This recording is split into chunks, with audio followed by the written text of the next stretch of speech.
Imagine you're a supplier and you hear a buyer saying this to you. Thank you so much for your proposal. It's very thorough.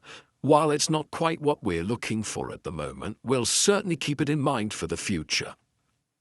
Anyone in sales would have heard this type of an expression more times than not. And to be honest, it really does sound like a no. But what if I told you that the deal in this particular case is most certainly not over? Stick with me, and I'll give you some polite counter phrases which can be used to unlock a polite no and gradually, slowly but surely, turn it into a yes. A lot of people hear this expression and they start packing their briefcase, shaking hands with a disappointed look on their face, and they walk away completely dejected, shelving that particular opportunity for infinitum. And if they felt like that, then they would be completely and utterly wrong to do so. Let's have a look at that expression one more time. Not quite what we were looking for is, in fact, not a closed door at all. The door is ever so slightly ajar. And if the door is slightly ajar, that means there is potential to slowly but surely prise it open, but only if you know the secret language that you can use to do that. Now, it's not always possible, in fact, to say some magic words and immediately the deal comes out of thin air. That doesn't work like that. But we have to slowly work towards a deal. And we do that by slowly using the right language to edge the buyer more towards our position. So, what should be our first response when all of these thoughts of negativity are rushing through our brains? Well, the first thing would be to say, that's perfectly understandable. I appreciate you being so candid. We're laying down the foundations of trust. I think it's important to mention the fact that the very first response that you normally get from a buyer is usually a smoke screen. And you have to move beyond that smoke screen to try to get to the truth of what's really going on in the buyer's mind. And I think you can do that by saying an expression like, I wonder if there may be some flexibility in certain aspects.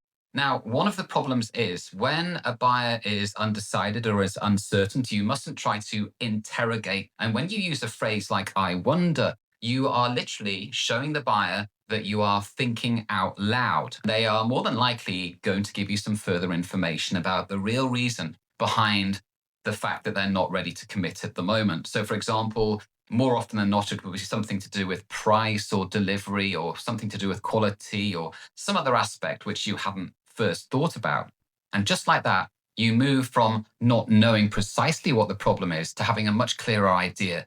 If the main cause of concern is the price, we could say something along the lines of, how about we, very important to use the word we, look at the payment structure?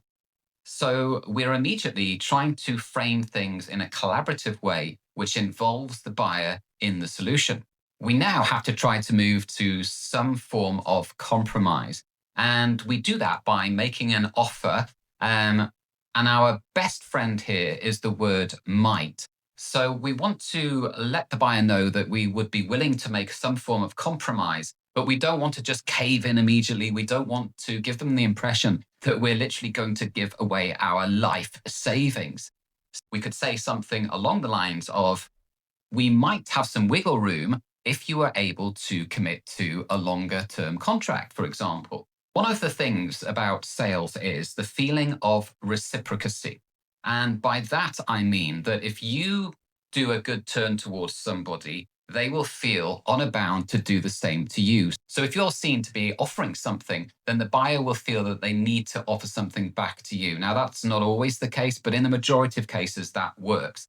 I think the key to dealing with any buyer is the idea that you should never, ever give up. You should politely persist continually. There is no end to it. There is no such thing as a no in sales. You are always trying to edge towards a yes. And language and how you deal with the other side is absolutely critical in that gradual process. When we're talking about sales on the international stage, it is even more important because the sales cycles itself can last several years from the moment at which you first meet a buyer to the moment at which you get a sell for the first time. Not always the case, but quite often it is the case. And if the attitude is, oh, that is a brush off, that is a no, and you close the door and completely forget about that particular potential customer, then it will be very difficult for you to grow your business. So I do hope that some of these expressions that I've just been through are quite helpful in terms of helping you to frame your response to quietly guide a buyer towards an eventual yes.